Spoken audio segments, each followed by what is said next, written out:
pretty much throughout the It's pretty exciting when Southern Miss comes to play Troy Memorial Stadium next year. That might be my own personal Super Bowl there. I'm looking forward to that game a lot. And you look at our home schedule in general, we'll know the full schedule come March, but you look at who should be coming to us this year, because we know the opponents, we just don't know the dates quite yet. But you got Southern Miss from a non-conference standpoint. You'll have Appalachian State come to Troy this year, South Alabama, Georgia Southern. So a lot of great teams in our conference are all coming to Troy, which that's the way you want to have your home schedule play out. We got a great schedule in store for this upcoming season. And then I assume the Sun Belt's going to have the team with the best record hosting again as well? Yes. Is that going to be the case? That same case from last year will be in play again this year for the Sun Belt Conference Championship. So, we were very close to hosting that last year. Just came up just a little bit short when we lost to Appalachian State, but hopefully get a chance to revenge that and potentially host the conference championship this year. And of course, ladies and gentlemen, a beautiful day. It is going to get warmer, cooler than as the morning gets going today. In fact, by the end of the afternoon, we're looking at around 30 degrees, and then of course it's going to get cooler on into the rest of the week. But then they say that it might warm back up by the weekend. What do you think? That's what I'm hoping for, because I would love to have a great, nice, warm weekend over at Riddle Pace Field for opening weekend for baseball. Charles Henderson, of course, played yesterday, and of course, they knocked off Valley 85-21 Monday night, and now 85-21. I mean, how is that possible that a team can only score 21 points? Well, and the thing is, they did play with Mari did play, and of course, I don't know when they're going to make the final decision on whether or not she's going to play the rest 25th, of the. I believe. And what was the date again?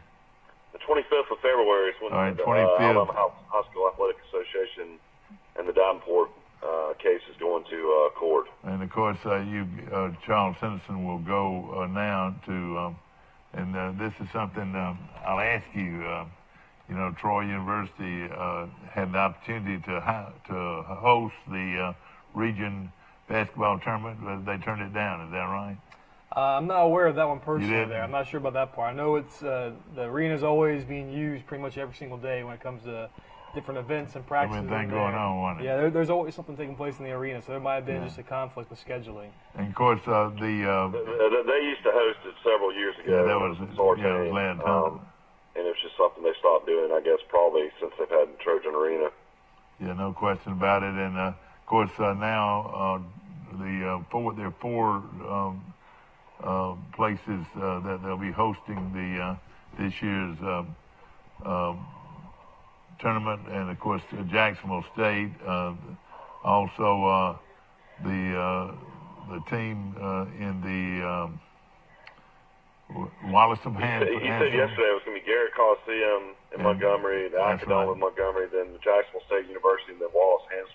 Yeah, and those are the four sites for the tournament. And so before, Charles Henderson and most of the South Alabama schools were going to play in Dothan, but now they are now set to play there at the Garrett Coliseum, which is hasn't been used for a long time. Which is a horrible facility. Well, I think they made a lot of changes. At one time, Alabama used to play Kentucky there. Auburn used to play Kentucky there. Over the years, but now you used to like to go there to tractor pulls. Oh yeah, well it was used for a lot of different things, and now. So I'm reading a report that Ole Miss had to vacate 33 football victories from 2010 to 2016. I'm pretty sure Troy played them at that time. So does that now not count as a loss for Troy? I believe for us it still counts as a loss. It just doesn't count as a win for them. Okay. I think the results stay the same in terms of how it played out for us. It's just for the other team, for Ole Miss, it just becomes a vacated victory for them. And tell us about that. Now, what happened? Well, I mean, it was just due to the NCAA probation that they're, actually about to be finished with, where they had, scholarship reductions, 2 season of postseason bowl bans. So this must have just come out later that they've had to vacate wins. Well, Mike, a lot of things going on this weekend, and of course, one big thing is a big weekend as baseball starts at Troy University, and then of course you got a big game Wednesday in basketball. Tell us what's going on. So there's quite a bit going on this week. The men's basketball team will be on the road this week. They go to Georgia State on Wednesday, and then they have a nationally televised game on Friday, actually, in Statesboro, Georgia, against Georgia Southern. So it'll be an ESPN2 broadcast for that game. So a little bit of a different schedule for men's basketball. We typically play Thursday, Saturday. This particular week, while they're on the road, because of that broadcast, they're playing Wednesday, Friday. But the women's basketball team will be at home this week. Thursday against Georgia State, Valentine's Day. We've got buy one, get one free tickets, so you can bring your Valentine to the game. We've got 50 roses to pass out to the ladies as they're coming in, courtesy of Publix.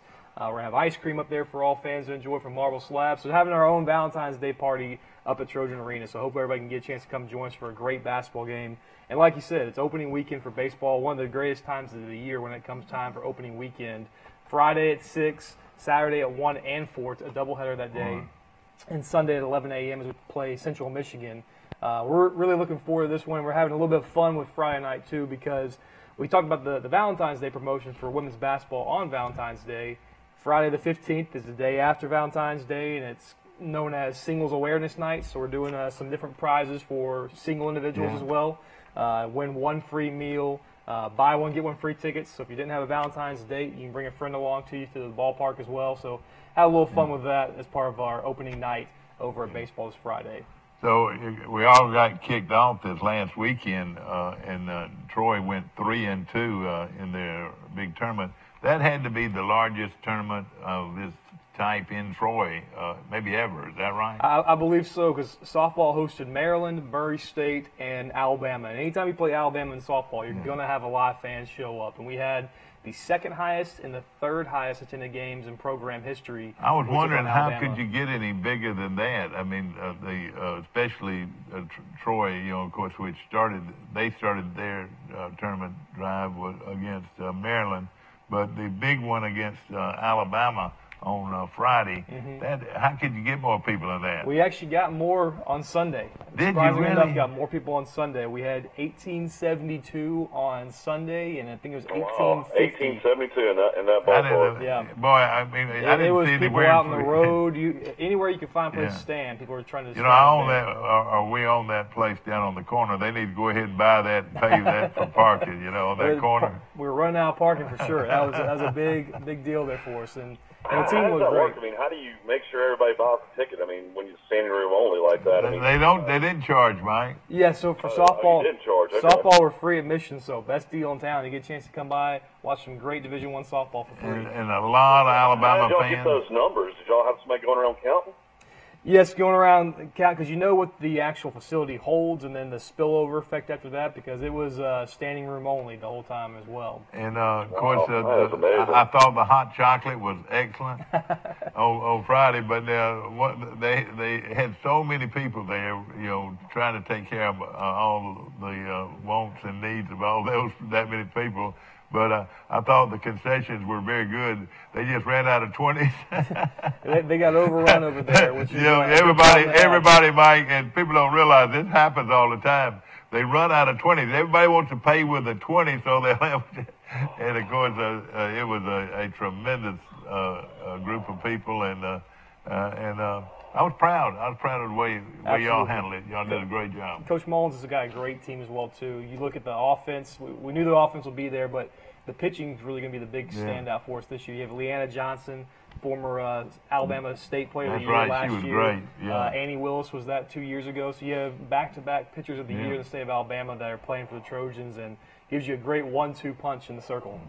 We were talking, and of course, Alabama, again, has one of the great teams in the country with their women's softball team. But somebody told me that the pitcher that pitched for Alabama was a freshman from somewhere in Kentucky, but had given up something like 7 or 8 runs for the total season. which was phenomenal. Yeah, somebody told me it was just 7 or 8 runs for the whole year, or was it hit? In the high school, or she's a freshman and all that? She's a freshman. She was that good, man. Yeah, those stats I think were actually for her high school career. I think she was that lights out. I mean, runs for the whole career. Is that right? Something like that. And we faced her Friday night, and we hung with her toe for toe up until about the 5th inning or so, and then they got on top of us there. But those kind of games early on, you get a chance to see the mental makeup of your team, and we got a great makeup of our team. We'll continue to see it. You know, you play in Alabama. That's one of the top teams in the country, and if you can hang with them, you feel like you can go out and win a lot of ball games. And prior to there's never a charge for softball games? There's not. No, it's free admission for all home softball games. And buddy, it was really, and our facility is next to none at our level. Don't you agree? Top-notch facility. Fans love it. It's a great venue for.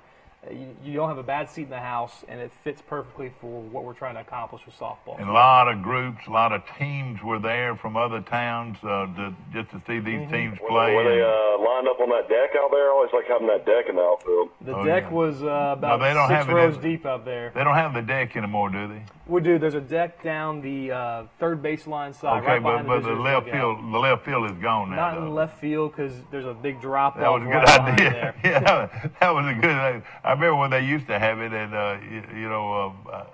but now the seating goes all the way down the line, doesn't it? All the way down the line, and we're looking forward to this team's going to be on the road for the next couple of weeks now. They'll go to a few tournaments in Florida, as well as up the road to Auburn in a few weeks as well too. But their next game will be March 6th here in Troy against Samford. And we're also going to have some teams such as Georgia Tech come here this season as well too. So there's some big name teams that will come through Troy when it comes to softball, as well as for baseball as well too. We get some great teams coming here as well. And then, of course, all of that starts this weekend with starts on Friday, and then the doubleheader on Saturday, and a finale on Sunday. Is that right? You'll get a kick out of this too for Central Michigan. Their weather's a little bit different than ours. They posted a video over the weekend of their team, I say, quote, practicing. There was ice on their field, so the guys were out there in ice skates taking batting practice. Oh, God. So I think they're excited to get down to some normal weather this weekend. That is something that you're right. I bet they're really excited. Does that mean Troy needs to sweep them then? Well, let's hope so. You never know when it gets out to the field there, but we should have a very good team. There's going to be a lot of new faces in this roster as well, too, especially when it comes to pitching. You know, last year we had a lot of senior guys, a few guys that got drafted as well, too. But you have some new faces in the lineup, such as in center field. Logan Cerny is going to be our starting center fielder from day one. He's a former freshman. He's a freshman this year, but a former Georgia Player of the Year at the high school level. He comes in with plus speed. He should be a very good player for us in center field. You got Tanner Jackson, a kid out of Dothan. It's going to be a good impact player for us this year in the outfield as well, too. Get the Sunbelt preseason player of the year and Drew Frederick as well. Man, the hot corner at third base. So we have some great players on this roster. Some of the younger arms get a chance to step up as well too. Levi Thomas will probably get the nod Friday night as a starting pitcher there for us. But a lot of young freshmen get a chance to step up into this rotation and see what they can prove for us in an early stage. Well, I tell you, everybody's excited, and of course, we had Coach Smart on the other day, and we talked about last season about the regional and how unfortunate it was that his two top pitchers came down with injuries during that tournament. It could have been a whole different story as far as pitching. And Troy's got Thomas. He pitched against Georgia and pitched a great game. I think he's going to be Troy's ace this year for sure. I think you're right. He's a great kid that's got a great personality, but, man, he's got some talent as well, too. He really came on strong. Like you said, in that regional, came on strong, was our best pitcher at the end of the season there as a true freshman last year. So looking forward to seeing what he can accomplish with a full season in the rotation as a sophomore this year. No question about it. Great high school program, Dad, one of your favorites, Coleman. Oh, yeah. You're right. A very good program, no question about it. Of course, Kyle George has joined us this morning to tell us what's going on at Troy University. And, of course, we've got a host of events going on. You know, one thing, let's go back to what happened here on Wednesday a week ago. They had your signing day ceremonies, and not only did everybody get to meet a lot of people for the first time, got to meet Chip Lindsey, but they also were able to meet his coaching staff and also talk to us about some of the signees that in the last signee class of the season. Yeah, that was a great night. Great turnout. You can tell fans are excited about Troy football, and rightly so. We're coming off three consecutive great seasons, and Chip Lindsey's really picked the ball up, and he's running with it still. And he's a great fit for us as our head football coach, not just from a personnel scheme standpoint, but just in terms of a personal. He connects well with our fan base here as well too, and so he really enjoyed getting a chance to meet with people on a one-to-one basis and introduce his staff to everybody as well. And Mike, we're talking about a guy that has known Chip Lindsey for a long time. In fact, I remember when he first came here in 2010, but you've known him for your last few years at Southern Miss, didn't you? I did. I got a chance to work with Chip over at Southern Miss when he was the offensive coordinator in 2014 and 2015, and actually before that, he was at my high school, Hoover High School, before he moved over to Spain Park as well. So I was really fortunate too with Chip when he came to Southern Miss, and we had Nick Mullins as our quarterback there.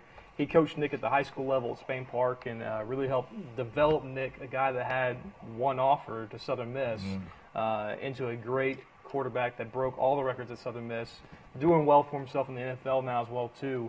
But that's one of the things that with Chip, he gets the most out of his players. He's going to make sure the offense is tailored towards their strengths. And we had, at the time, the second team in NCAA history to have a 4,000-yard passer, 2 1,000-yard rushers, and a 1,000-yard receiver. So, we had 2,000-yard receivers and 2,000-yard rushers. Yes, sir. I remember that very well. So I guess you knew Coach Carl and Coach Weeks as well. They're now on the staff. I did.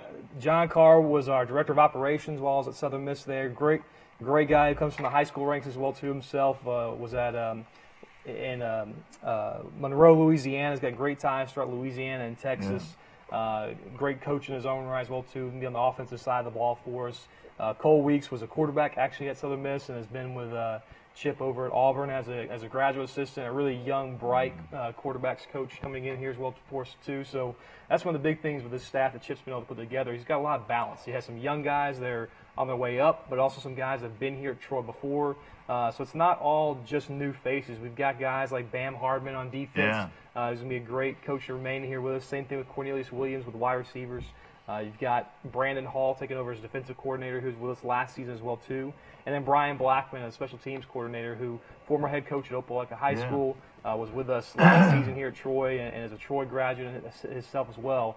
So he has some great balance in this coaching staff of guys that have been here before and can help show the other guys the ropes of being here at Troy. Of course, you and my good friend. Jones, I was thinking about him the other day, and he's going to be busy this weekend on the road to a convention. But y'all have been working together quite a time now, and you both are really sort of grabbed a hold and been on it for the ride so far. Yes, sir. Yeah, Brent and I have been together. Going on 8 years now from Southern Miss to here at Troy. So I've been fortunate to work together as well as with Jeremy McLean, who we had a chance to both work with at Southern Miss and who gave us the opportunity to come here to Troy. We're really fortunate we get the right people in the right places at Troy right now. Of course, with Jeremy, like you said, y'all have worked with him for such a long time now, probably 3 or 4 years together now. And you knew you wanted to be on his staff because he really has done a great job. Oh, absolutely. He's one of the best people in this profession. Just a great person to not only work with but learn from, and who has your back and make sure that from a coach standpoint to an administrator standpoint to student athletes, he always has the general team at the forefront of his mind there. We're lucky to have him as our AD here. Something maybe we should talk about more than anything is our ticket office is finally moving back to where it was before, and more conducive for people that need to get to buy tickets, because pretty long walk before now, Well, we've made quite a few adjustments between moving the ticket office as well as some new personnel in place for us as well too. We're really fortunate to have, I was talking about having the right team in place. We've got 3 new members within our ticket office now. Kind of unique in how it all timed out there for us, but we've moved the actual ticket office from Trojan Arena to back to the Tyne Davis Fieldhouse. So on game day for basketball, it'll still operate out of the arena, but on a normal day-to-day basis, We're over in the Tyne Davis Fieldhouse now. Gets us all back together as a department, plus makes it easier for fan access. We have our new assistant AD for ticket operations, Ebony Jackson. She's actually a Troy University graduate as well too. And then we have IMG Learfield, who they're gonna look and sound just like our normal ticket office staff. They report to IMG Learfield, which is an outbound ticket organization here. But Chris Wheels, our general manager for them, he's a Troy resident, or he grew up here in Troy, went to Charles Henderson High School, graduate from Troy as well too. And then Ryan Kay, who a lot of our fans know, he was a punter here at Troy University, is on the football team, and he's also back here as well as an account executive. So we got Troy ties with all of our ticket office members, and man, they've really hit the ground running, helping out our fans because they want to make it a personal experience, not just a transaction. We want to make it a personal connection when people are buying their tickets, and be there to help them at all times as well too. And that is looks like they have hit the ground running. Now, who is the actual who heads up the ticket office? So at the end of the day, it all reports to Brent Jones. But Ebony's the one that actually runs the day-to-day operations of the ticket office. Okay. And she'll be the one that... How does it work with this possibility with the men's basketball team? Of course, we don't want this to happen, but apparently all the teams are not going to New Orleans. There's a chance that the teams, they're kind of in the bottom cellar right now in the league, possibly could either host a game before they go to the tournament in New Orleans or have to go on the road and play a game before they go to the tournament in New Orleans. It's funny you mentioned that because we were actually going over that yesterday, just game planning for different scenarios and such. And it's when you look at the men's side, especially, teams 4 through 12 are so bottlenecked. There's only a game or two separation between 4 and 12. And currently, we would be potentially one of those teams to either host or play in one of the first round games that would be off campus. So the way that works is that the 8 and 9 teams overall will host a first round game on campus on Tuesday, March 12th. On the women's side, that would be Monday, March 11th. And then the 7 and 8 teams host the 9 and 10 teams, is what I meant to say with that. 7 and 8 teams host the 9 and 10 teams because the top 10 teams make the actual tournament. So we're currently... We're thinking we're not going to have to worry anything about the women, are we? Don't think we're going to have any issues with the women. Now, the women should have a bye. We're looking at one of the top 2 seeds most likely from the women's side, and Shanna's team's playing really well. You know, they dropped a game or two here of late, but that tends to happen. You're going to have a game or two that maybe doesn't go your way there, but had a big win on the road at Arkansas State on Saturday. They hung 100 points on them, and so hopefully we can get some revenge next Saturday on February 23rd against South Alabama, because that was one of the road losses for us recently. But the women should be fine. How many teams are guaranteed a spot in New Orleans? 6? You have 6 teams are guaranteed a spot in New Orleans, and then eventually 8 when it comes to the 2 play-in games, essentially. Okay. Gosh, that surprises me. Now, how many total teams in the Sun Belt? There's you have 12 total teams in the Sun Belt. Yeah. You got Texas Arlington, and then you've got Little Rock. All right. So there are 2 teams that won't even get a chance to. Correct. All right. Correct. So they're just gone, and So that's they why we changed that rule because last year everybody was invited to the tournament. Is that correct? That's correct. This is the first year of this new format, and there's going to be some changes in the future too in terms of some scheduling is what they're looking at as well too, trying to a little similar to what Conference USA is doing now with that last part of the season being in pods, if you will. It's all part of a change, if you will, trying to get higher quality opponents to play one another there. In our league, you know, to call it what it is, we don't necessarily have the top teams throughout our conference. There's some of the teams at the bottom that struggle a little bit there. And so they're trying to, at our level, to make sure to where you can potentially get 2 bids for a league rather than being just a 1-bid league when it comes to the NCAA tournament. All right, so let's go back to this one more time. So Troy has to... Troy is 4 and 7 in conference right now. Yeah, that's right. They need to win 3 or 4 more games, don't they? We do, and we certainly can. You know, you look at this past week, Jordan Vernado was out for our past 2 games. We lost to Little Rock at home on Thursday, but then came back and beat Arkansas State on Saturday. And that's been the nature of our league. You know, you go back and look, we beat Georgia State, the top team in the conference, and was their only loss at the time as well, too. So any given day, teams can be beaten or can win a game in the Sun Belt Conference when it comes to men's basketball. You have a little bit more separation on the women's side there, but the men's league, it's so much there's so much even talent on these teams here that it's hard to tell between the first team and the bottom team because anybody can go out there and win any single night. So hopefully we get a chance to find out a little bit more about this team. If they can go on the road and beat a Georgia State on Wednesday and a Georgia Southern on Friday, two of the better teams in this conference, we could potentially get a chance to make up some ground and start moving back into hopefully that top 4 range. It doesn't make any sense. I mean, this team goes on the road and beats two of the top teams in Conference USA. They beat Western Kentucky at Western Kentucky, who's got a lottery pick at center. And then they go on the road and they beat UAB for the first time in school history. I mean, both of those are really good teams in Conference USA. So this team has tons of talent. We definitely have the talent. There's just been times where we just haven't quite been able to mesh it all together. And a big part of that, too, is when Jordan's been hurt, you've seen it change in the style of offense for us because that offense all flows through Jordan Vernado. You look at a stretch of games a couple weeks ago where he's averaging 30 points a game. So we've definitely got the offensive firepower. It's just finding a way to make it all click together at the same time. And that's what we're hopefully we had get Coach Fletcher on the start of the season. We talked about Bernardo possibly being the first player ever in Troy history to play in the NBA. Has there been any NBA scouts at his games this year? I don't personally know if they've been there. I know he's garnered some attention, though, because he's got the ability to, at the next level, he would project as a small forward, but in this era of positionless basketball, when guys can step outside and shoot the three, that's where Jordan can really excel potentially at the next level, being a guy that can get rebounds down low for you, but can also play that stretch position to make the defense come out there and guard him behind the perimeter as well. Person is doing very well from what I hear. Wesley is. He's doing very well.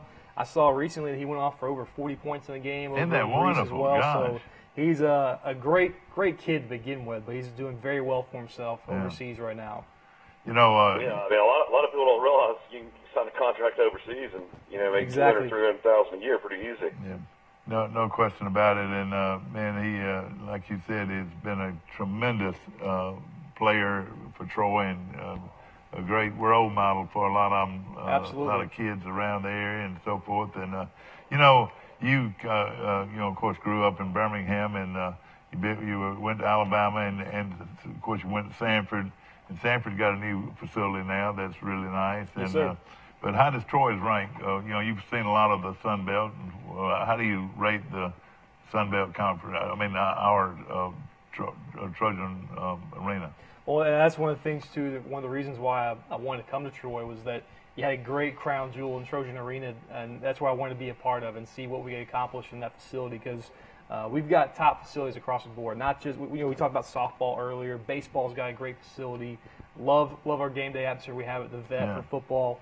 But across the board, from basketball and all of our sports, we've got the great facilities here in place, and that makes it a lot easier for me to be able to have it as a fan experience there for us, but also for our coaches when it comes to recruiting. When our basketball coaches can bring a recruit in and say, "Hey, tell me if you don't think that Troy University cares about basketball." You walk into that place. I mean, you just get a different feeling when you come on campus and you see facilities on campus. And not just in the athletic standpoint. You look at the buildings that are going up for the student recreation facility right now. No question all of our about academic buildings. Everything is top notch on campus, and we're really fortunate to have those. Can you say anything about the Wellness Center? Of course, it's beautiful. And the thing about Troy, when they build something, they build it right. I mean, this is a wonderful, beautiful facility. I don't know all the ins and outs of it personally, but I do know they're looking to be online with that in 2019 for the fall of 2019. That's going to be a great addition to our campus, and you keep seeing it go up when I'm over there at baseball getting ready for our season there. It's a fantastic facility. I know they're going to have plenty of basketball courts there for students, recreation facility to utilize when it comes to workout equipment. I believe they have a swimming pool and everything else as well, too. So it's going to be a top-notch facility there. Is any of that going to be open to the public, or can they join or anything like that? Do you know anything like that? I do not know that part. I don't know that part personally. We'll find that out later on. Of course, Kyle George is our guest this morning. I had a question about the upcoming football season. We were going over the schedule earlier, and I know it hadn't been determined the conference games, but I noticed when we played Campbell to open the season on the 31st, it looked like we had a bye week before we played Southern Miss at home. Is that correct? We're going to have that early of a bye week? I don't think we'll have a bye that early yet. I got a feeling we'll probably have a conference game slid in there potentially. So we'll have a conference game that early. That's really early for us. Because the Missouri game's a little bit later when you look at that one. I believe that one's October 5th is what's currently scheduled there as well too. I think that's part of why the conference schedule might come up a little bit earlier for us than in previous years. But we're looking at the first part of March having that schedule finalized and announced to the Sun Belt Conference.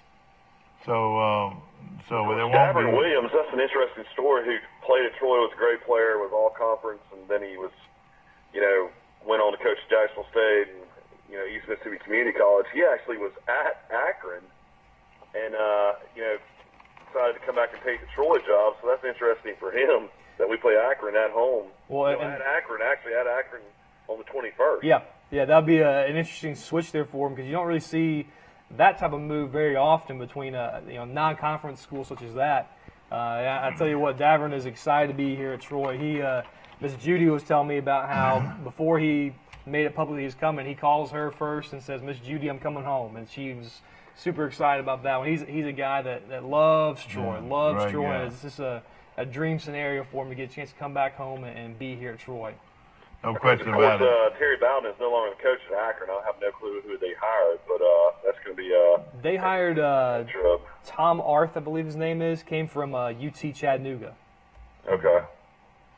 And I hope something that would tickle me back to looking at basketball. I wish we'd do it sort of like we did it in baseball. Is to play people, for us non-conference could play somebody like Sanford, somebody like UAB, Jacksonville, or as many teams that were. Well, they brought UNA back this year, man. That's which I like. I mean, what I'm saying, it seemed like it would help attendance. If we talking about from a football standpoint. No, basketball. No, definitely. I agree with you, and hopefully that's something we can.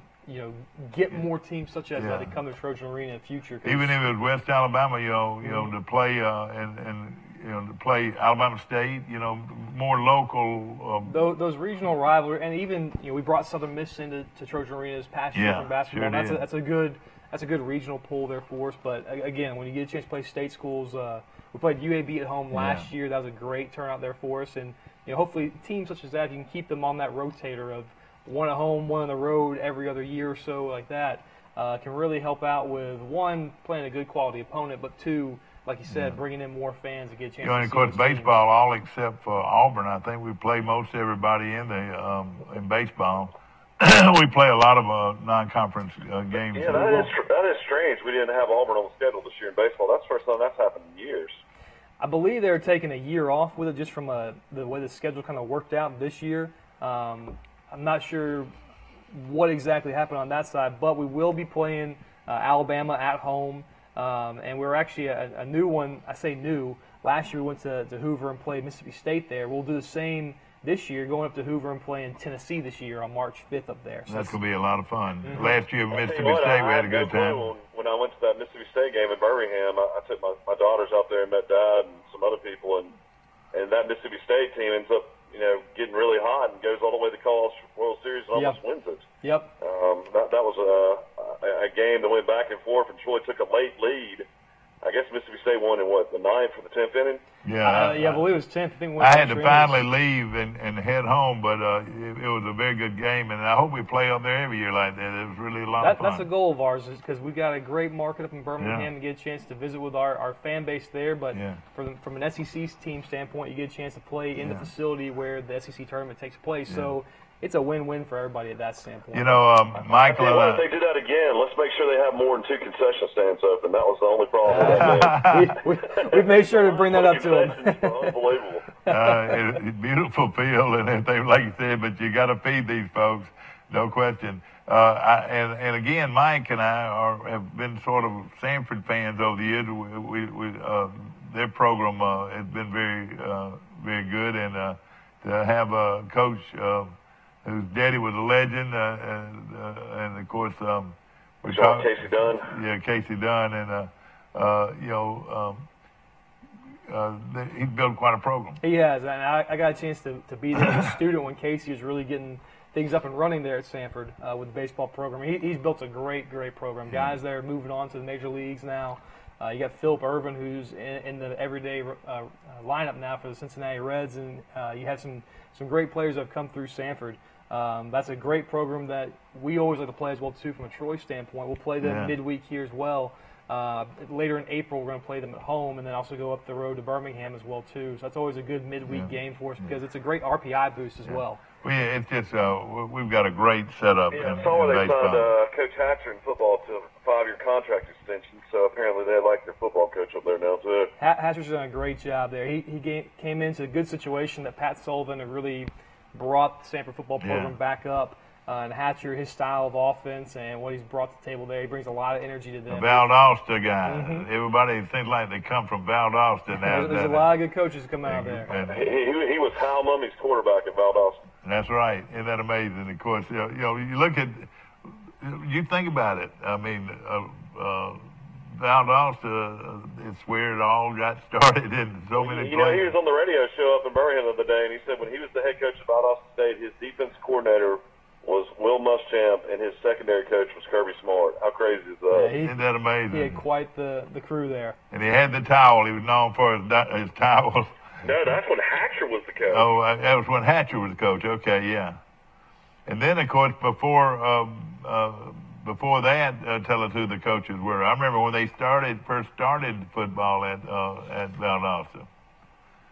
Well, I mean, Leach was on that staff. You had, Hal Mummy. You had the guy that Neil just replaced at West Virginia, Holgerson. Yeah, Holgerson came from Valdosta? Yeah. I had no idea. Did you know that? I think I remember that. I knew there's a strong lineage of the air raid that's come through there. It's the Mummy coaching tree. Matt Moore played at Valdosta as well. Boy, we love Matt Moore, didn't you? Boy, he's a great coach. We've been so fortunate. And now Neil Brown was he wasn't a Valdosta guy, but he was a Tony Franklin guy. Mm-hmm. He was a Franklin Mummy guy. And did Franklin come from Valdosta, or where did he come from? Or was he was at Franklin Kentucky? Came the hospital coaching ranks. Yeah. Kentucky, but it all starts back down with that program. Now, Franklin, there's a story. Franklin wrote a book about a kid that played at Hoover that had passed away. Wasn't that the case? He got out of coaching and then he wrote a book about a kid out at Hoover. I remember reading that book. I can't remember the whole story of it, but he was out of coaching for a while after all that stuff happened in Kentucky. And then Coach Blaney hired him as offensive coordinator at Troy, and then kind of the rest is history. He's been a coach again. Of course, he coached Jared Goff of the Rams that played in the Super Bowl at Cal. Yeah, that is something. That was quite a story. I want to mention something while we got it on my mind here. Charles Simpson will play Tallahassee tonight at 6 o'clock for the right to move on to. I reckon this is the case to move on and make it to the big tournament in Montgomery. The regional tournament? Yeah. Isn't that right? Isn't that the way it works? Well, I mean, this is a sub-regional. I would assume they go to the regional. Yeah, that's exactly right. But is it just one game, or do they play more than one game?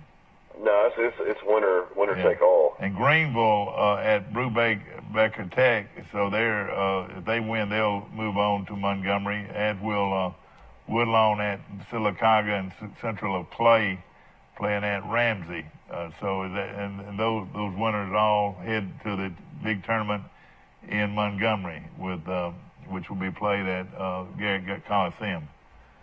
Is that the way it is? Yeah, that should be the case. Boy, it's a lot of basketball. Boy, it's really a lot of basketball. But a lot of fun, though, isn't it? Absolutely. A lot of fun there. Of course, Kyle... of course, anybody that's going to have to go play in the Final Four in Birmingham, just go ahead and enjoy that cluster and try to get down there. Traffic in Birmingham is worse than it's ever been. We were coming back from the beach yesterday and trying to turn on the 459, and it was backed up for probably 5 miles to turn on 459 heading into to the summit and of course Mountain Brook. I mean, it was just unbelievable. It's going to be like that for a long time too. It looks like. It's going to be like that for 14 months. Construction, yeah. So what do you do? Leave early or what? I mean, yeah, basically. I mean, you got to take just back roads to get into downtown, pretty much. I mean, you take Red Mountain Expressway, but it's so backed up as well. Yeah. I got friends that work downtown that used to get home in 25 minutes. They're getting home like an hour and a half now. It's unreal, no question about it. Ladies and gentlemen, I want to mention coming up not this weekend, but the 22nd and 23rd, the annual John Archer reunion is coming back to Troy for, I think, the 15th or 16th straight year, and we're looking forward to that. And a lot of former players who are going to be there, but also added to this year's event, you're inviting back everybody that's ever played basketball for Troy. Is that right? Yes, sir. So as part of that doubleheader for men's and women's basketball, we'll play South Alabama on Saturday, February 23rd.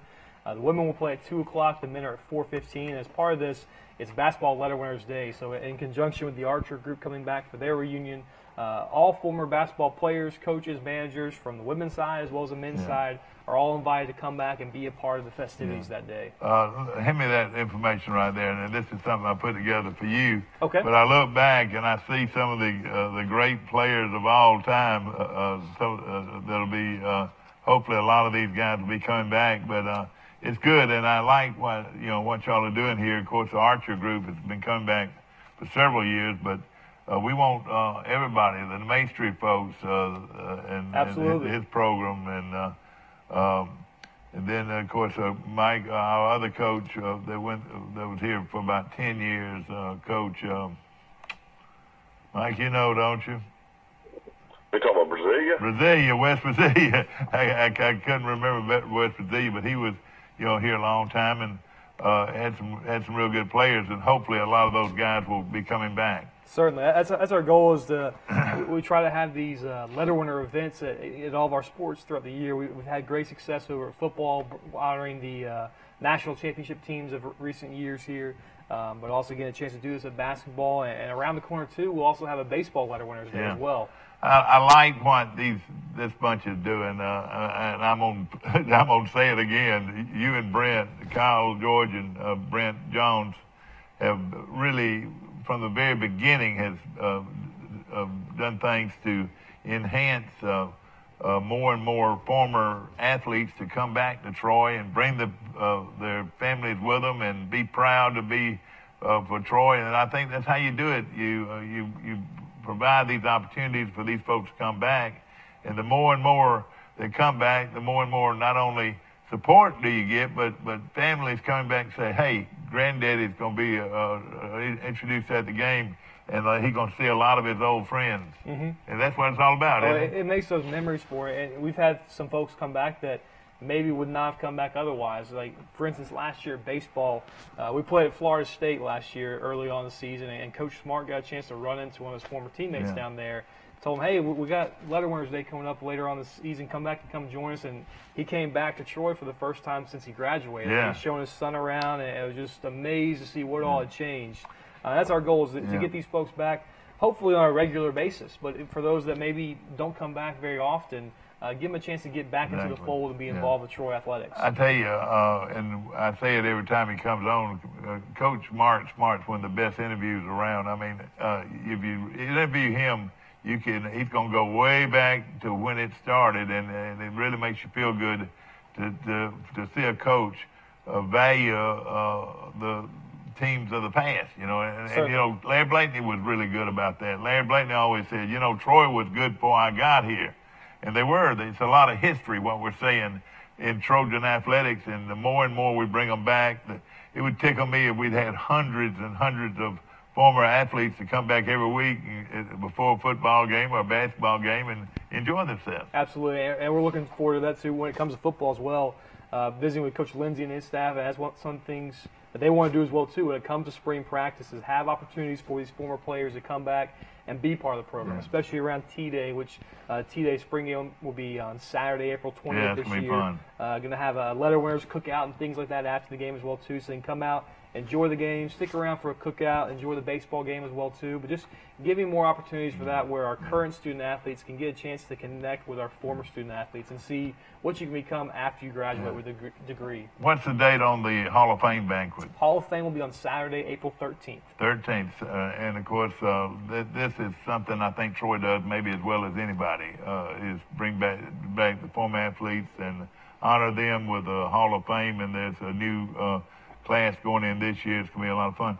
Let me ask you something real quick. I know you got a lot of things to do this morning, and we appreciate you coming.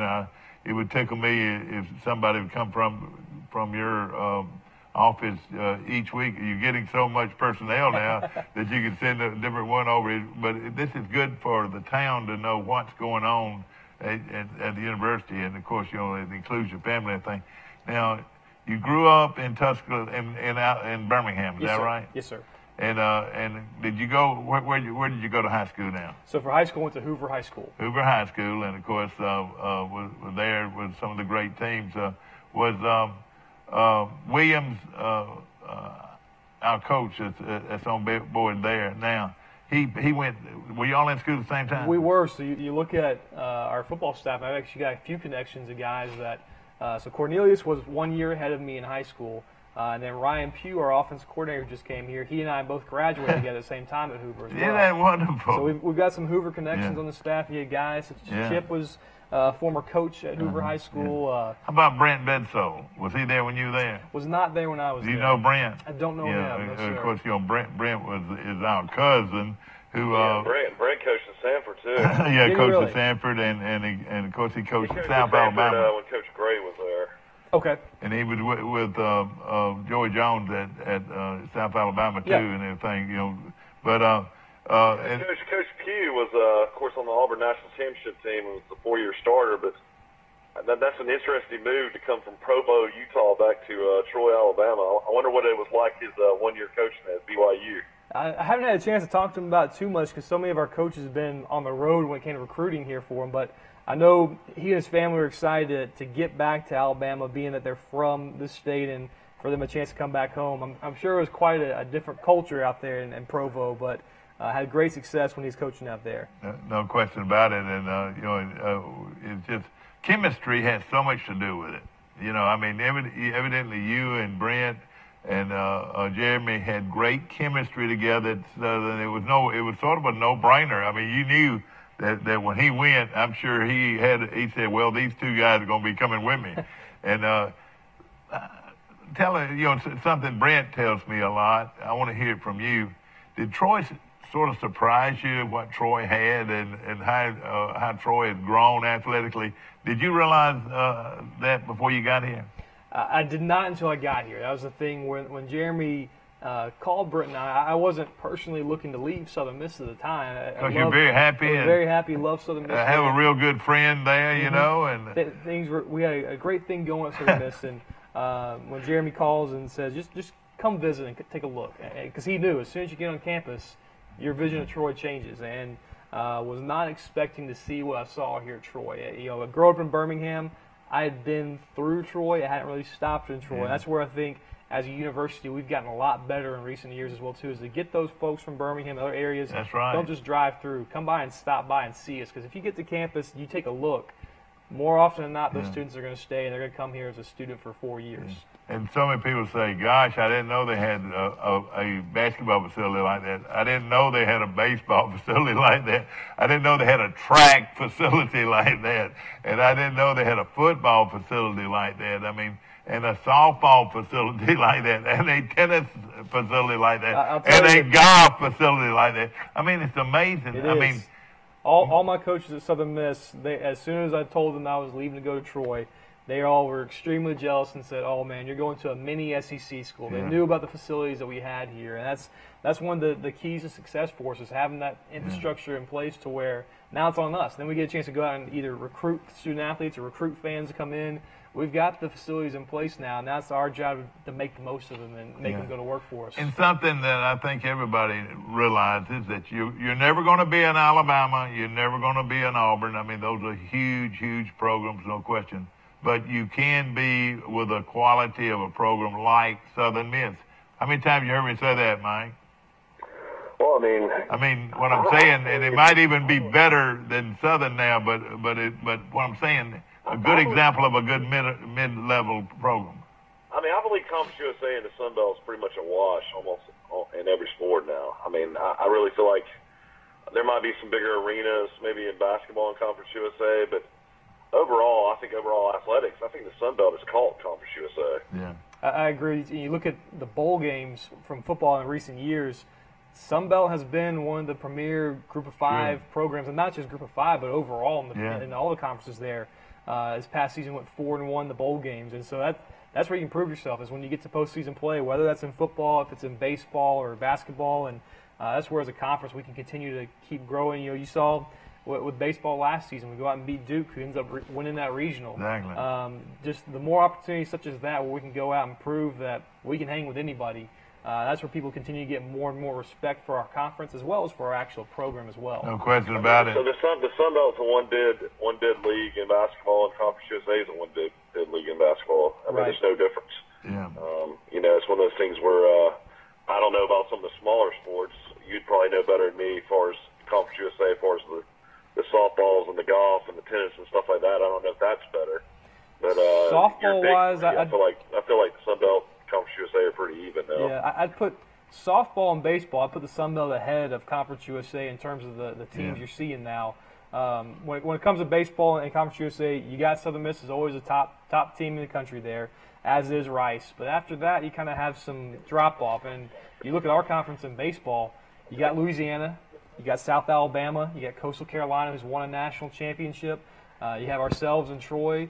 And the list, you just keep going down the list there. Yeah. Texas State, or rather, Georgia Texas Southern's State, going to always be Georgia good. Southern's always a good program there too. So you've got some good programs with some good recruiting areas as well too when it comes to baseball. So there's great talent there. On the softball side of things, we all know that Louisiana and Texas State are two of the top programs there, but our team was picked third in the conference this year and almost could have been the second team in the conference in preseason. So we've got some good talent on our own right here. And I'll tell you something to me that is so important, that's so great, is that every year Troy has an opportunity to go to a bowl game, which that's the way every team, except for the two teams playing for the national championship, all of them end up going to a bowl game, and of course Troy each year, if they have a pretty good team, can have an opportunity to go to a bowl game, which is very, very important to me. And we've got great bowl locations and of course, as well. I wear this gaudy ring, and we got it this year. How many people have rings like this? We got quite a few. But this is a replica of the conference championship ring. And what I'm saying, if these kids young people have a chance to win a ring like this and go to a bowl game, you can't ask for much more than that, Well, and that's our goal for all our student athletes is when you graduate, you walk across the stage, you have a ring in one hand, you get your diploma in the other hand. That's our goal for all our student athletes. And I'm glad you got it here. And, of course, this guy speaks pretty much for Jeremy, the athletic director at Troy and McLean. And, we love the New Orleans Bowl, which is a very good bowl. We love the bowl in Mobile, the Dollar General. Dollar General. Yes, by the way, there's a new Dollar General going up in Troy on North 39th Street. That mammoth building that you see. I passed about 10 of them yesterday coming back from the beach. And Mike, right across from the First Baptist Church, that big building is going to be a brand new Dollar General? Dollar General, yeah. Huh. I thought I already had a Dollar General right down the street. Well, it doesn't matter. It doesn't matter. You can never have enough. Hey, you never have enough of it. What, man? Why did somebody not tell us about stock in Dollar General? Oh man, I know it. Everybody says that now. But what we're saying here, but there's still two very good opportunities. One out in Arizona and one down in Orlando that you got to go. Those wouldn't be bad bowl games either, would they? Not bad at all, and things are going to change a little bit here for Tell us about that. So the Arizona Bowl, right? The Arizona Bowl is going to drop off, and Myrtle Beach Bowl will come online there for us here in the next year. And that'll be fun. That'll be a great location there, good destination for fans to get to enjoy there. We haven't been to the Orlando Bowl yet when it comes to the Cure Bowl, but we were certainly in play for that last year. Yeah. So there's definitely some great bowl locations for our which fans. is just wonderful for our fans. Mm-hmm. Either four of them would be fun. Absolutely. And the opportunity. So by being in the Sun Belt, it provides that for you. I think the Sun Belt. Right now, I think the Sun Belt's the place we need to be. I like it. Oh, absolutely. And another bowl too that we didn't mention is the Camellia Bowl in Montgomery. Oh, yeah, the Camellia Bowl, we sure didn't mention that. Of course, Johnny Williams, a very good friend. And of course, exactly. But also, Johnny Williams is our close friend, and Johnny will also be over the bowl game. In the what are they going to call it? They're going to call it the Myrtle Beach Bowl. Yeah, so that should be a lot of fun. I don't know. I don't know if they'll have a title sponsor or not. Yeah, exactly. Well, we appreciate you coming today, yes, and we always find it very interesting to know about what's going on and the events coming up. And I hope maybe we can have somebody come on each week and say, hey, this is what we got going this week. And absolutely. Season tickets to baseball is one of the best deals in the world, ladies and gentlemen. I really mean this when it comes to quality baseball at a very reasonable price. Only $95 for a season ticket. $95 season tickets, 31 home games on the schedule this year. That is phenomenal. It's a great schedule. We have Alabama at home. Louisiana comes here this year. UAB, another one you mentioned in terms of those in-state rivalry games there. So a great schedule in the coming up there for us as well. And then football season tickets will be going on sale very soon with those as well too. So getting everybody lined up and ready to go for football season as well. And of course, that's all coming up. And of course, they've got special family prices for the whole family. And now. I reckon we're going to continue to let folks sit in left field. Is that right? Left field will still be an option out there as well too. But also a new thing we're bringing inside the facility this year. If you saw the north end zone tents at football this past year, we're actually bringing a tent inside on the patio this year. That'll be set up for fans to get a chance to purchase on a game-by-game basis there. You'll have heaters if you need those for the cooler months, as well as fans up there for the warmer months. Patio furniture, the whole 9 yards set up there. It's going to be a great set there for any kind of company outings, birthday parties, you name it. Yes, sir. Chris and Ryan, our ticket office, be in charge of selling those items up there. I was very impressed. You brought two teams, one from Dothan, one from Enterprise, these little softball players. I think that's great, all these kids that you can bring. I've always said this, you bring those kids and 3 or 4 adults got to come with us. Absolutely. We have the same opportunities over at baseball as well, too, where youth teams get a chance to come join our team in the field, get a chance to meet the players. That's what they always love the most, is visiting with those college athletes. And it's quality, and there's no question about it. Something I wanted to mention before you leave also, and of course, a lot coming on up this weekend, but how important it is for us to get out and support Troy Athletics, and because, the more you go out there, the more you're going to love being a part and being and supporting these great athletes. I mean, it means so much for these athletes to know the public, to know the people watching them, and I think y'all do a great job of that. And I would like to ask a couple of things. I'd like for y'all to have the hot chocolate moved over to the baseball. Boy, that's good stuff. Did you try that? I didn't get a chance to try it personally, but I saw a lot of people drinking it. And our coffee, either one, but while it's cold and everything, but a good hot dog, hey, make you want to come to the ball game. Speaking of hot dogs, I got the first 500 fans on Saturday get a free Kaneka sausage dog. Whoa! So that's another reason to come out to baseball on Saturday. Dog. Believe it or not, you're right. And it's wonderful. And of course, everybody says, well, that's where we can save money on lunch. The first 500 on Saturday. Is that right? First 500 on Saturday. Thanks to our friends at Kaneka providing Kaneka sausage dogs for all fans there. That's really great. And bringing kids out. And the kids, do y'all charge for baseball? So for that Saturday, typically yes, but for that Saturday doubleheader, kids are 12 and under receive free admission. Same thing over at women's basketball day as well too. So on Saturday, you got free admission for kids 12 and under at women's basketball at 2 o'clock. 1 o'clock and 4 o'clock for baseball, plus I got an inflatable bounce house over there. Oh, boy. The free hot dogs. All right, where will the inflatable right when you walk into the facility. So when you walk into Riddle Pace Field, to your left-hand side, you'll see the inflatable bounce house. To your right-hand side, you'll see the grill cooking all the Kaneka sausage dogs. Buddy, I tell you, that is great fun. All right, let me ask you something very important. The most important thing that you've been asked today. I hope the Sun Belt moves back to having the girls play on the same day. That's I do not love this new setup. Yeah. Do you like the new setup? We were not in favor of it. You got to go with the cards that you're dealt there sometimes. But I agree. The doubleheader makes a lot of sense for both of the teams as well as for the fans. And I think the coaches would like, they'd like for the women's to have men's to be able to go to the women's games and the women to be able to go to the men's games. It makes it a lot easier from a fan perspective, and that's what we hope hopefully that'll change. I don't have any say-so in the matter personally, but I think we've been able to voice our concerns, hear that we prefer the doubleheaders. Exactly and, right. We'll see how it plays out in the future, but the good news is we've still gotten great crowds to come support our teams no matter what. It's a big credit to our fan base, but hopefully we can potentially move back to that next year. Well, you got everybody here now. Yes, sir. In fact, a new friend has moved to town and got a good job with the university. Yes, sir. Now. Glad to have my fiance here in Troy now. Yeah. So you're excited, and that makes a big difference, doesn't it? It does. It makes it a little bit easier not having to talk on the phone all the time. The only problem is she sees me all the time and knows what I need to do better at. So she tells me quite often things I got to improve at. Well, I tell you what, you do a great job, and Kyle, thank you so much. Yes, We're sir. going to go to a short break. We'll be right back with more of Today in L.A.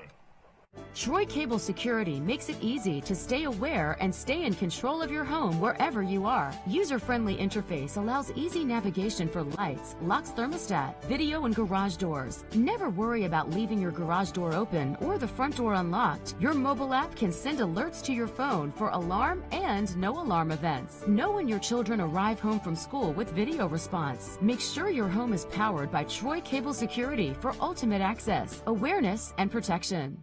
When you are handed the key to a new Bill Jackson Chevrolet Buick or GMC, rev up your imagination. Think of all the places you can go in some of the most stylish, best quality cars available on the market today. Feel confident driving vehicles with superb dependability and safety ratings. And smile, you saved a ton of money because you bought at Bill Jackson. Let the only thing holding you back be the end of the... So you'll enjoy it. All right. And again, When you are handed the key to a new Bill Jackson Chevrolet... A personal touch, a high level of trust. Whether it's checking and savings accounts, personal or business loans, or our local friendly service. That's what Troy Bank and Trust customers expect. But now we offer more. Free identity theft protection for our new and existing customers, protecting your family's time, money, and good name from identity theft. Because protecting your identity is now a big part of our identity. Tori Dunn from Dixie Trails. You get your truck washed here? I sure did. Millie Johnson. I know you're not bringing them cow trucks over here. I do, and they're like me when I leave. Loretta, what are you doing? Getting my car detailed. At Trojan Detail, we do it all. He could have been more nice. back to our show, and Mike Amos is in town, and of course we appreciate him being with us from Birmingham this morning. And somebody told me that you ran into an old friend of yours yesterday.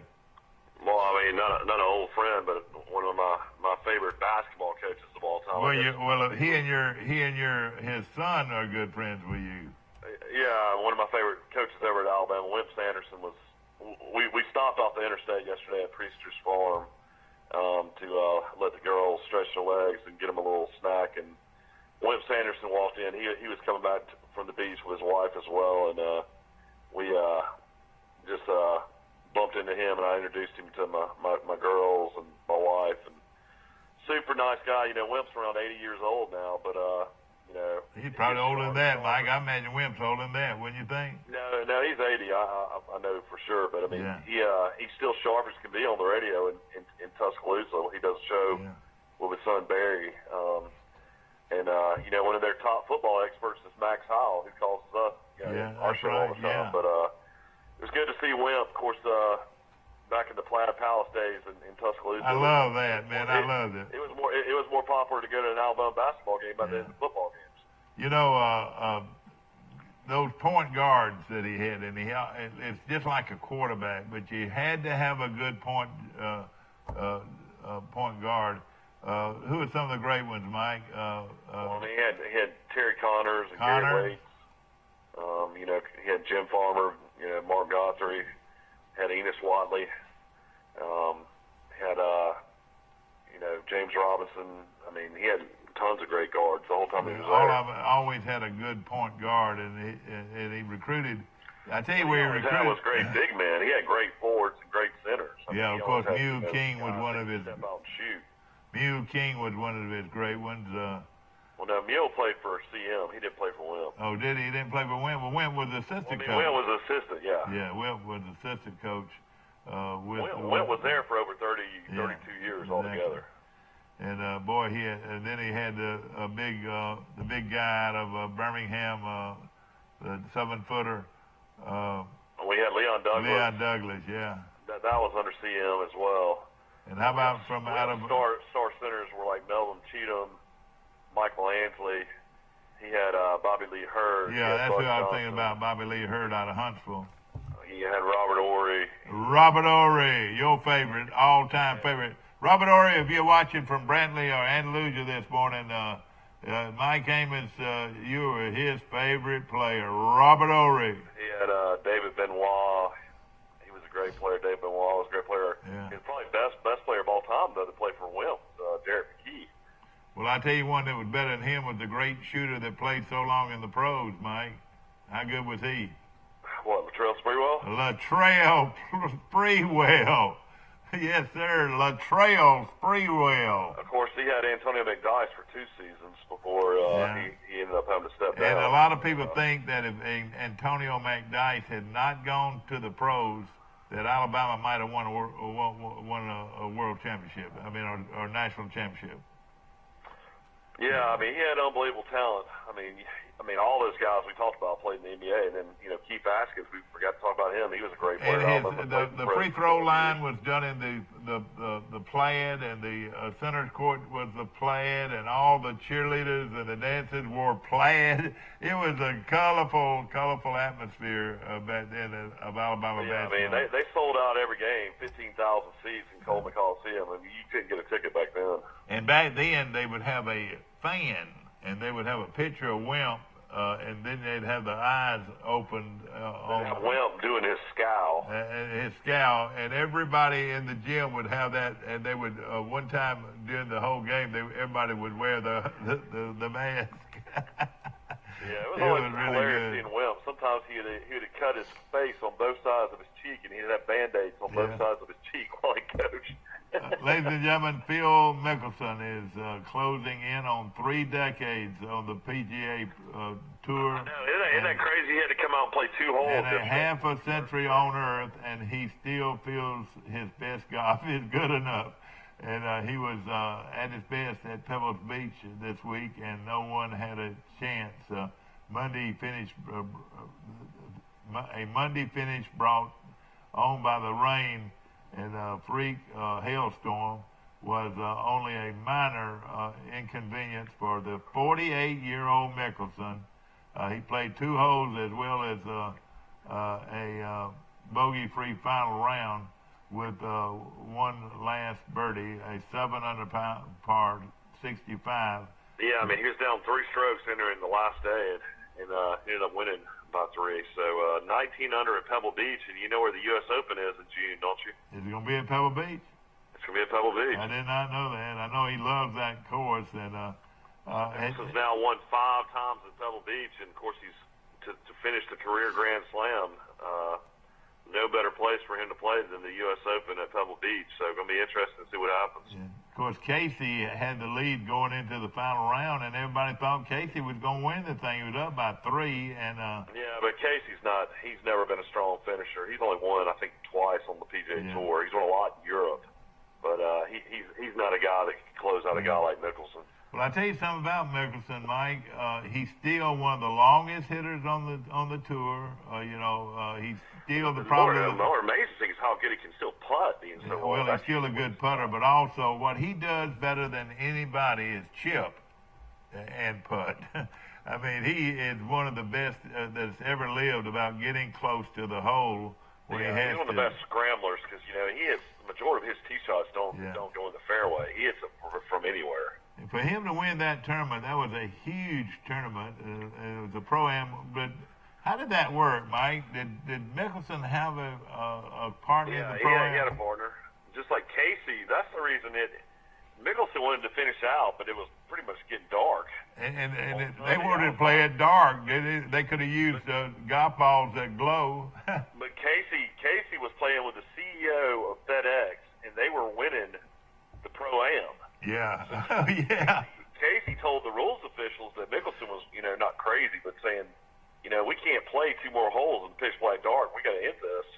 And he knew that the guy from FedEx and him were winning the pro-am, and And sure enough, it got called, and it turned out to be the best thing for everybody. I mean, they played on fresh cut greens the next day and had great visibility, and the guy from FedEx and him won the Pro-Am together. And I'm sure they had some fun. They had some fun. And Casey birdied a hole that, let him, finish second, and he won $152,000 more.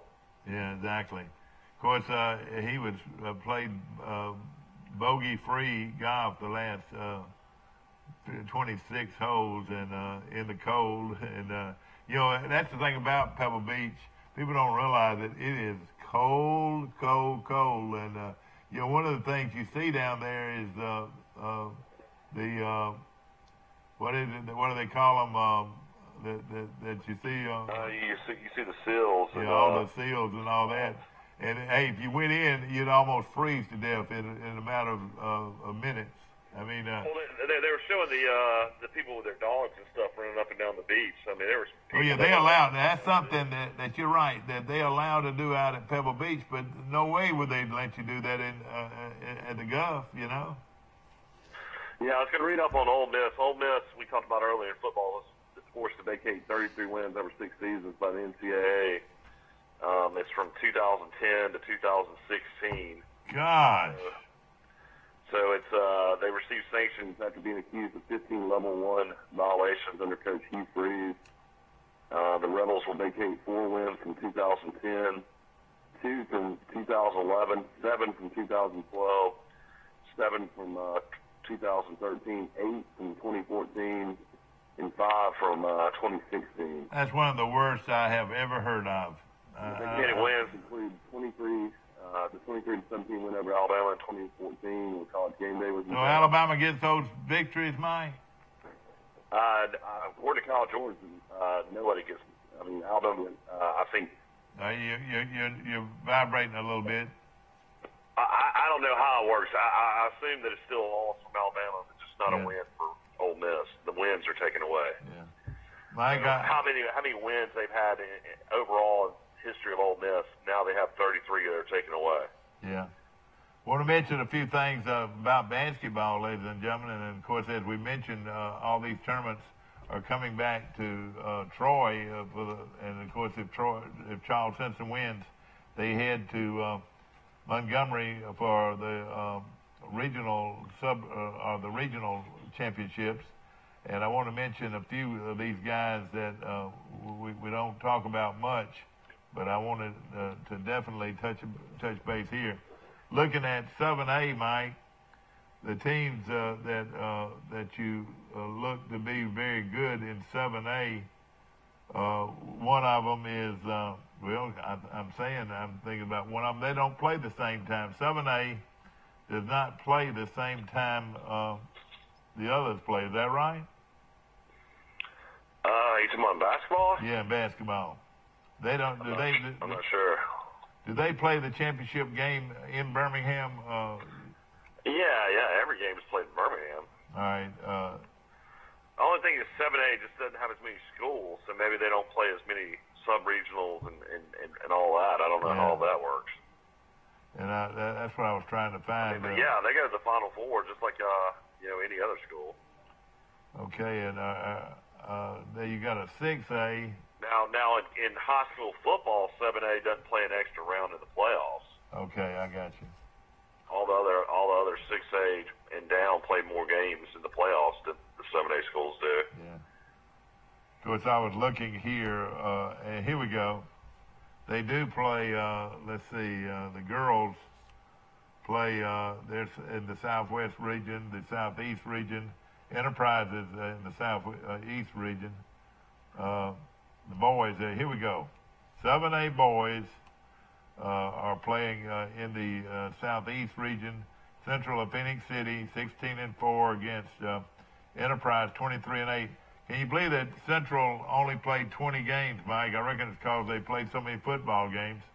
Yeah, that would be I would definitely think that's the case. Leah, so good luck to Central. Enterprise. If they can beat Central, they can make it to Montgomery. Lee Montgomery versus Smith Station. Lee Montgomery is loaded. They're 23-7. and then Mountain Brook in Northwest region. Mountain Brook's 27-3 versus James Clemens. Florence is 29-3. Florence is loaded, Mike, versus Vestavia. And then Northeast region has Hoover 22-8 against Sparkman, which is 21-9. Then Huntsville High School 14-7, Mike, versus Thompson 20-17. So all of that starts is scheduled for Thursday. All of this starts happening Thursday for the 7A championships. Of course, as we mentioned, in 5A, where Charles Henderson is going to be playing tonight at at Charles Henderson High School, they're 19-9 against Tallahassee, 22-7. And buddy, what a great job Doug Branson has done with that basketball program, Mike. Yeah, I don't really know much about Coach Branson. I think he was at Pike County before, but definitely for a first year, he's done really well. I tell you what, he really has. And of course, he coached at Pike County High School for, last 5 or 6 years at least. And so we're proud of the way they played. Looking at some other teams in the tournament now in our area, you've got Headland playing at Catholic of Montgomery. You got the Lamp School playing at Dale County. And Montevallo playing at BTW, Booker T. Washington, and Hadley playing Childersburg. Looking at the Class 3A, has Houston Academy playing at Op. And, of course, these winners, the guys that win here, will move on up to the regional championships, which will be held in Montgomery. Houston Academy 18-8 against Op 11-11. Slocum at Pike County. Now this is big for Pike County. Hopefully they can win this game here. Randolph County at Bullock County. Pike Road at Dadeville. And now in 2A, you got Sampson and Daleville. Houston County at Goshen. Goshen's is still in it big, so Goshen can beat Houston County. They're off to Montgomery. Thursday, Thornsby at Abbeville. Abbeville 22-5. Barber County 20-8 against Central of Coosa. And in 1A, you got Florella versus a very good Georgiana team, 24-4. J.F. Shields at Elba. Elba is 16-6. Westminster, Oak Mountain is at Lynette.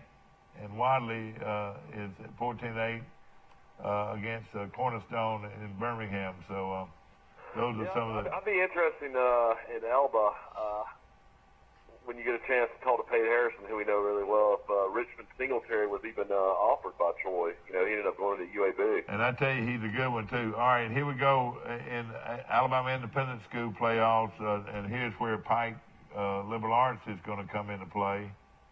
Well, let's see here. All right. In the quarterfinals on Wednesday, Lee Scott against Bessemer Academy. These games are played at Crampton Bowl. Fort Dale is playing Macon East. Tuscaloosa Academy 22-3 versus Glenwood. Northside Methodist 17-8 against Morgan Academy. All right, that's on and those that's in the girls 3A. The boys in 3A has Glenwood against Tuscaloosa Academy, Success against Unlimited Success versus Northside, Bessemer Academy against Lee Scott, and here it is, Pike Liberal Arts 17-6 versus Morgan Academy. This is a tough opener, Mike.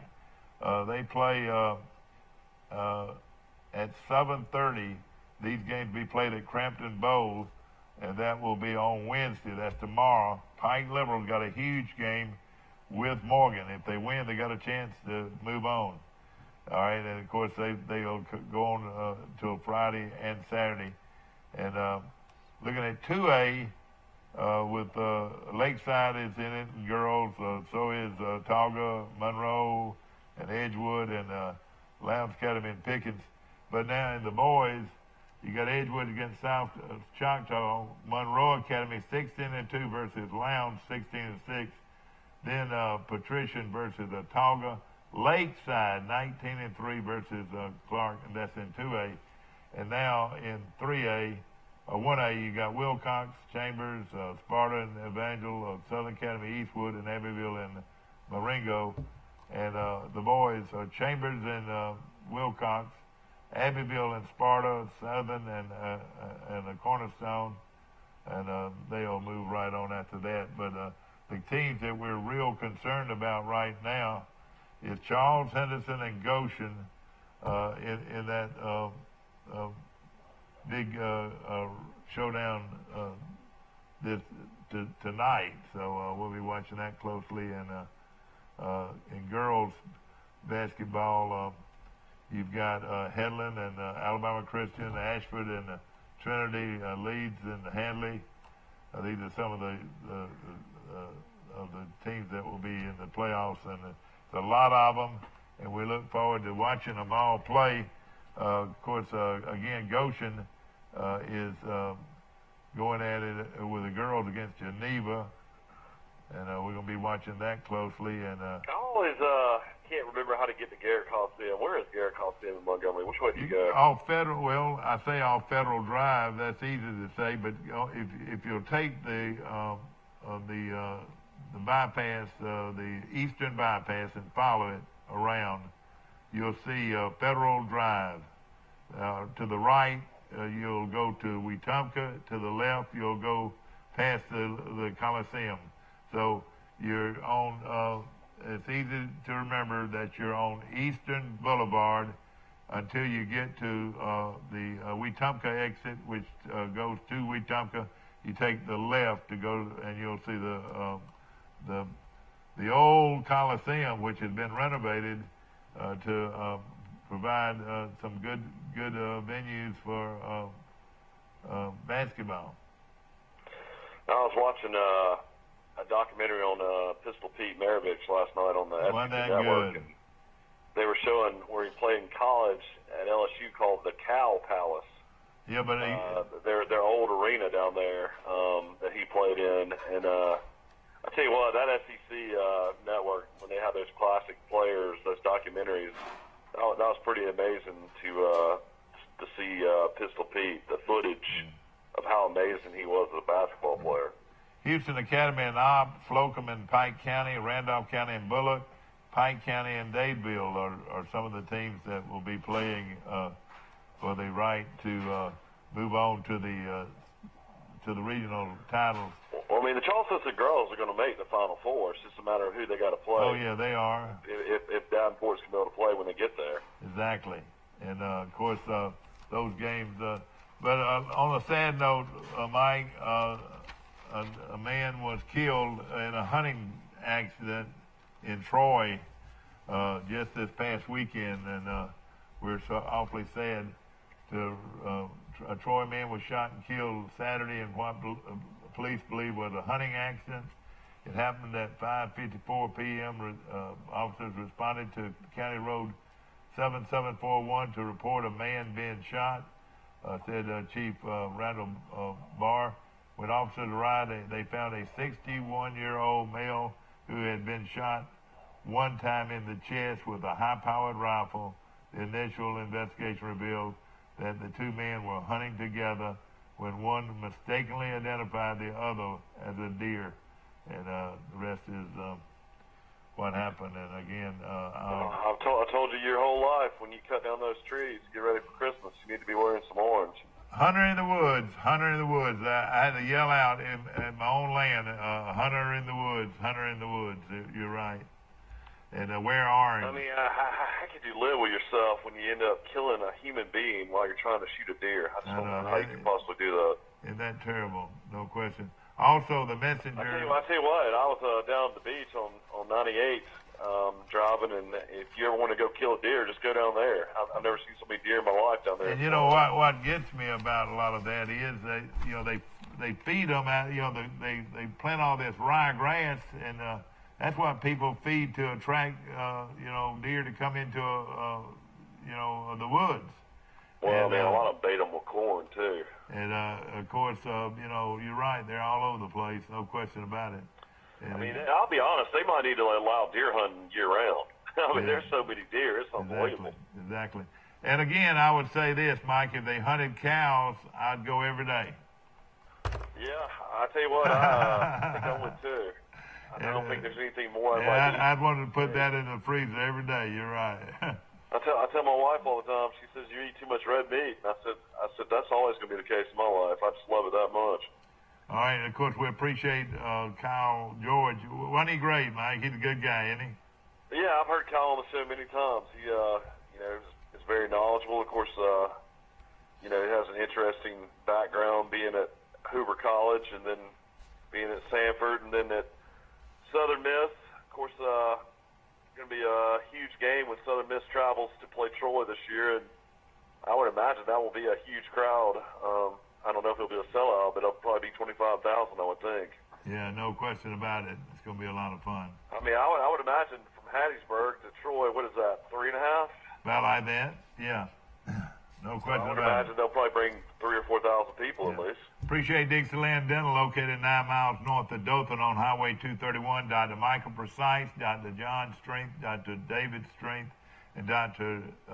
Damon Strength, and we appreciate them so much being a part of our show. Also, Noble Manor for assisted living. Believe you me, no better place around these parts than Noble Manor right here in Troy. We appreciate the great folks there, and we also appreciate Pike Tree Service, Bird Drugs on the square in downtown Troy, and of course, want to mention the best barbecue in the country, Mike, is where? Hooks Barbecue, and of course, what a wonderful place to eat with barbecue pork and ribs and chicken and a delicious stew, camp stew, and just great place to eat. Hooks Barbecue on the bypass right in Troy. Hope you've enjoyed today's show. You'll be with us again tomorrow. Stay on the line, Mike. And of course, this show is brought to you by Pike County Bank on the bypass right here in Troy.